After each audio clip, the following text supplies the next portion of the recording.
भारतीय सिनेमा का पहला पार्श्व गायक, प्लेबैक सिंगर, एक अंधा आदमी। मेरे YouTube दोस्तों, 1935 से लेकर आज तक अनेक महान पार्श्व गायक हुए हैं, लेकिन क्या आप जानते हैं कि भारतीय सिनेमा के इतिहास में सबसे पहला पार्श्व गायक यानी प्लेबैक सिंगर कौन था? कौन था वो सूरदास यानी अंधा गायक जो बना भारतीय सिनेमा का सबसे पहला पार्श्व गायक? जानिए पूरा सच इस वीडियो में।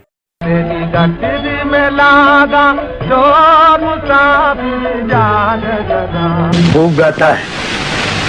अगर ये अपनी कंपनी में आ जाए तो कैसा है? दोस्तों, ये सब जानने से पहले इंडियन सिनेमा से जुड़ी अनसुनी बातों को जानने के लिए मेरे चैनल को सब्सक्राइब कर लीजिए।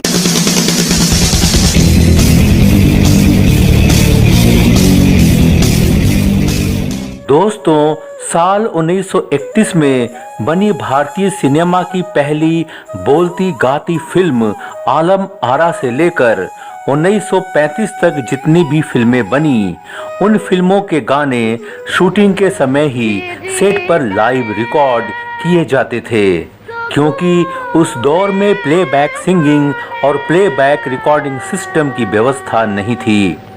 फिल्म के अभिनेता अभिनेत्री शूटिंग के समय ही सेट पर कैमरे के सामने अपनी आवाज में फिल्म के गाने गाते थे और उनकी आवाज को रिकॉर्ड करने के लिए कैमरे की नज़र से बचाकर माइक्रोफोन को छुपाकर रख दिया जाता था। साज बजाने वालों को भी इस तरह से बैठाया जाता था कि वे कैमरे की नज़र में ना आएं। इस तरह की व्यवस्था में फिल्म के निर्माता और निर्देशक को अभिनेता अभिनेत्री की आवाज के साथ समझौता करना पड़ता था। मेरे घर महाना आयो।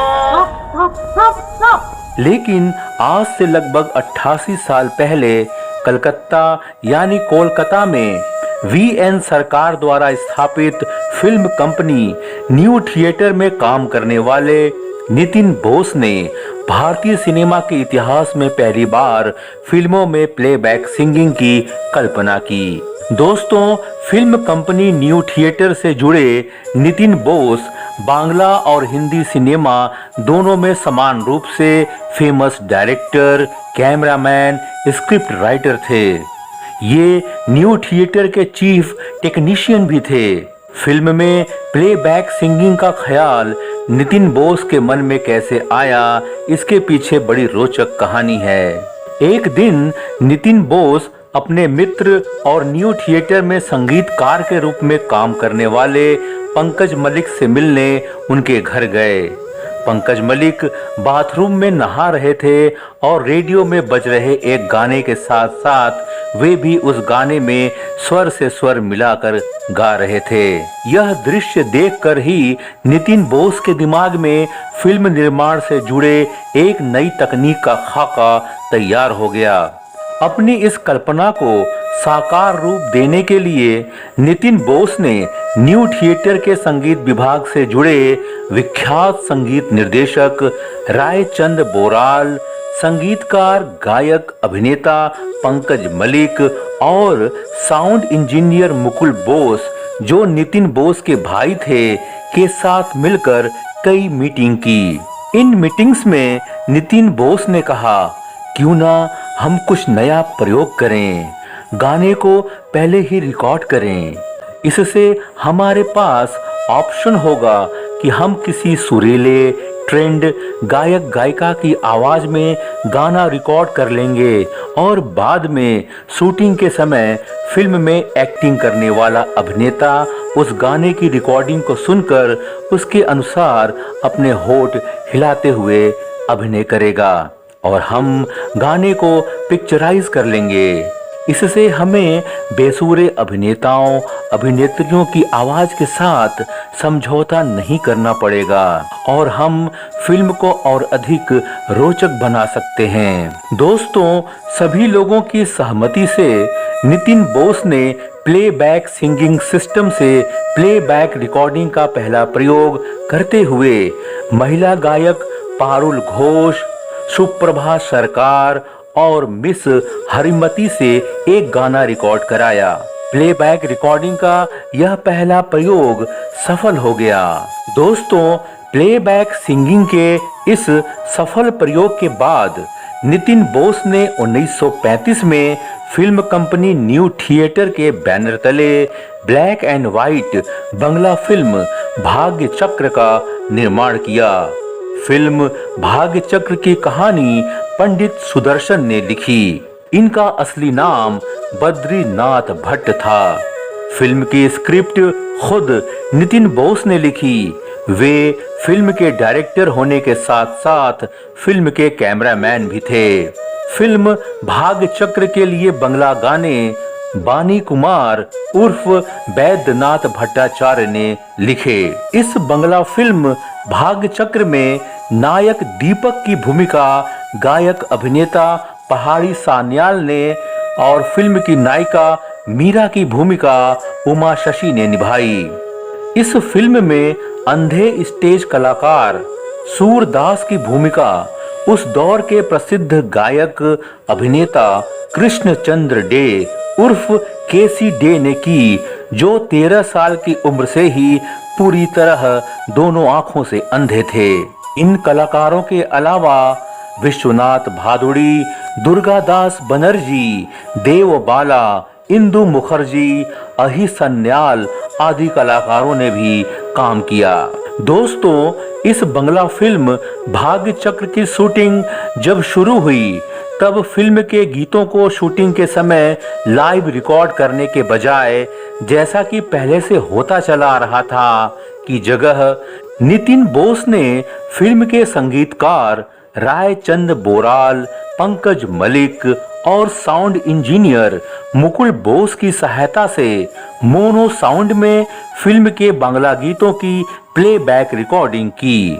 नितिन बोस ने अंधे गायक और अभिनेता कृष्णचंद्र डे, गायिका पारुल घोष, सुप्रभा सरकार और मिस हरिमती से अपनी बंगला फिल्म भाग्य चक्र का पहला गाना प्लेबैक रिकॉर्डिंग सिस्टम से रिकॉर्ड कराया।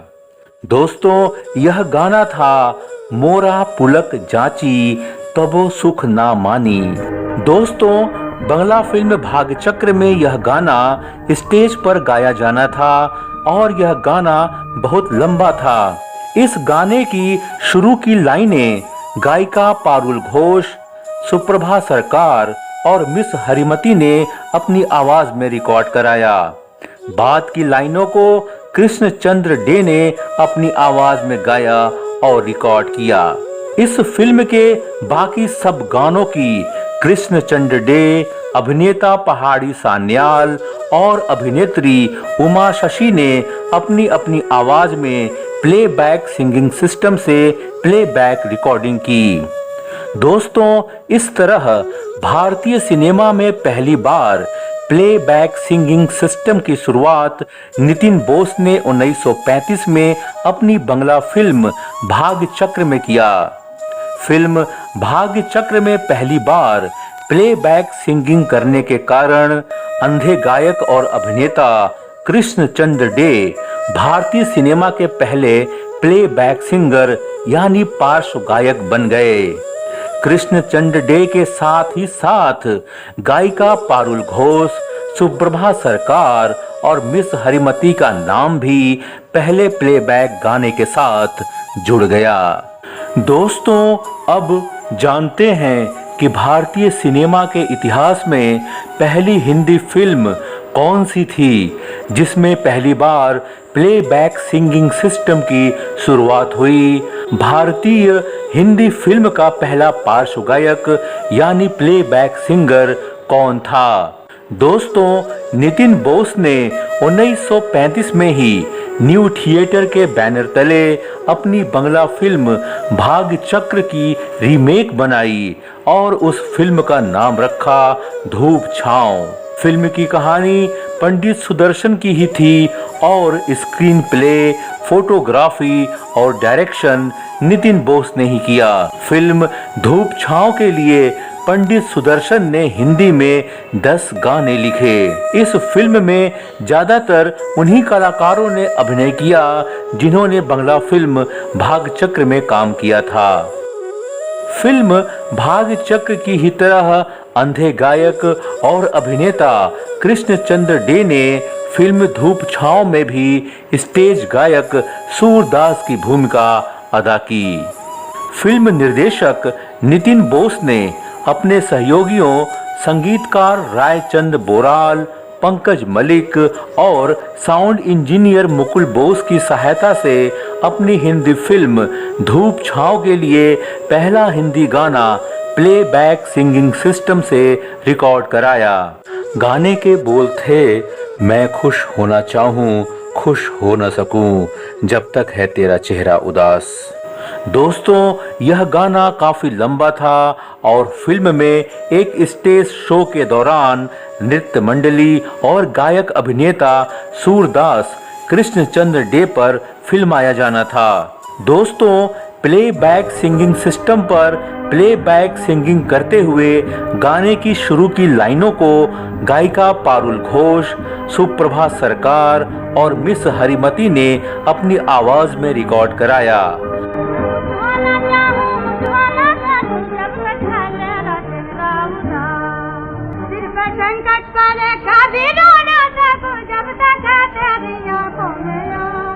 आगे की लाइनों को अंधे गायक कृष्णचंद्र डे ने अपनी आवाज में रिकॉर्ड कराया।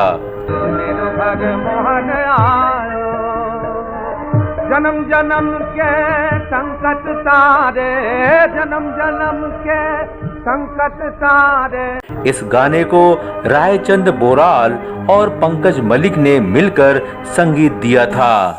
इस गाने को मोनो साउंड में साउंड इंजीनियर मुकुल बोस ने रिकॉर्ड किया था।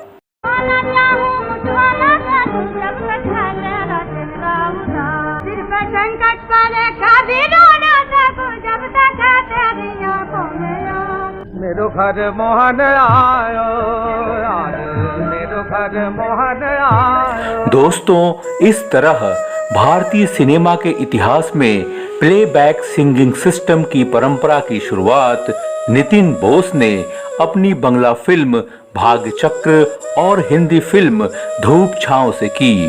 बंगला फिल्म भाग्य चक्र पहली भारतीय फिल्म थी जिसमें पहली बार प्लेबैक सिंगिंग सिस्टम का उपयोग करके प्लेबैक गाना रिकॉर्ड किया गया था। हिंदी फिल्म धूप छांव पहली हिंदी फिल्म थी जिसमें पहली बार प्लेबैक सिंगिंग सिस्टम का उपयोग करके प्लेबैक गाना रिकॉर्ड किया गया था। भारतीय सिनेमा के इतिहास में एक संगीतकार के रूप में प्लेबैक सिंगिंग सिस्टम यानी पार्श्व गायन का आरंभ संगीतकार रायचंद बोराल और पंकज मलिक ने किया।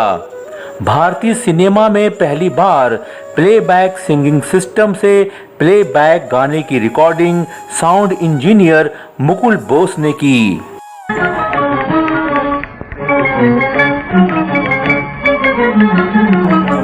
भारतीय सिनेमा में पहली बार प्लेबैक सिंगिंग सिस्टम में गायक अभिनेता कृष्णचंद्र डे, जो दोनों आंखों से अंधे थे, ने अपनी आवाज में पहला प्लेबैक गाना रिकॉर्ड कराया और वे भारतीय सिनेमा के सबसे पहले प्लेबैक सिंगर यानी पार्श्व गायक बने।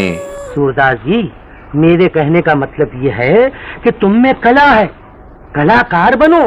दोस्तों, अंधे गायक और अभिनेता कृष्णचंद्र डे ने फिल्म धूप छांव के लिए कई और गाने रिकॉर्ड कराए जो फिल्म में उनके ऊपर ही फिल्माए गए थे। बाबा मन की जाके तो तेरी गठरी में लागा जो मुसाफिर जीवन का दुख जाज प्रभु मोहे। अंधे की लाठी दोस्तों, अगर हम भारतीय सिनेमा के इतिहास में पहली महिला पार्श्व गायिका यानी फर्स्ट फीमेल प्लेबैक सिंगर की बात करें तो इनमें गायिका पारुल घोष, सुप्रभा सरकार और मिस हरिमती का नाम एक साथ लिया जा सकता है। मेरी आँखों में प्रीत, मेरे होठों पे गीत, आओ हमारे पास। दोस्तों, भारतीय सिनेमा के इतिहास में दूसरे पार्श्व गायक के रूप में अभिनेता पहाड़ी सान्याल का नाम ले सकते हैं, क्योंकि इन्होंने फिल्म भाग्य चक्र और उसकी हिंदी रीमेक धूप छांव में प्लेबैक सिंगिंग सिस्टम से अपने गाने गाकर रिकॉर्ड कराए थे और फिल्म में अपने द्वारा गाए गए गानों पर ही उन्होंने अभिनय भी किया।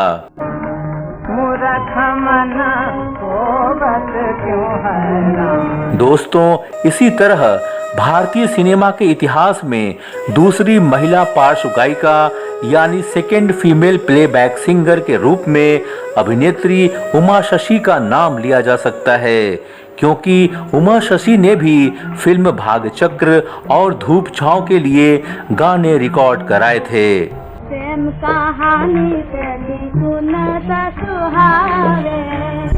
दोस्तों, पहाड़ी सान्याल और उमा शशि ने फिल्म धूप छांव में एक रोमांटिक डुएट गीत भी रिकॉर्ड किया, जो फिल्म में उन्हीं दोनों के ऊपर फिल्माया गया था।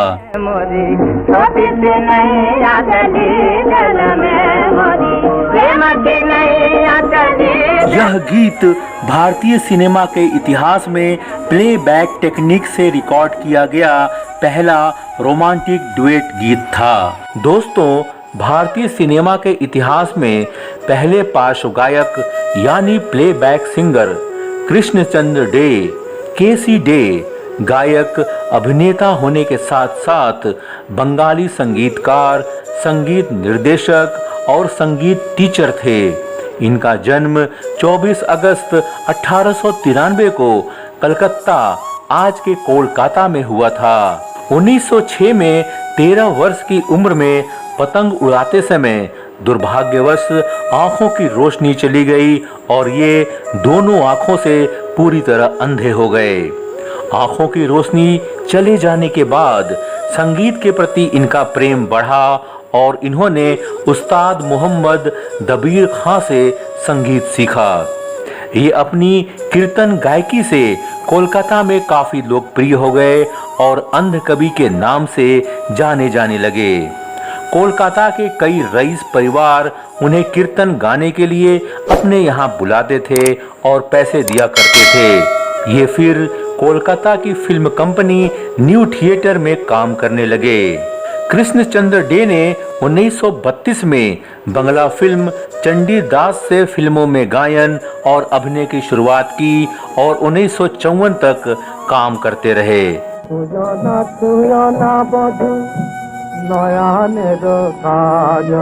ये मुंबई भी गए और वहां पर गायन के साथ साथ संगीत निर्देशन भी किया, लेकिन मन नहीं लगने के कारण ये वापस कोलकाता आ गए।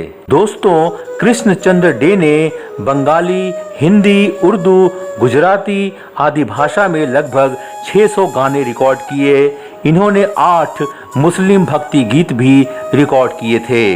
दोस्तों, आपको बताते चलें कि कृष्णचंद्र डे संगीतकार SD बर्मन के पहले म्यूजिक टीचर और गुरु थे।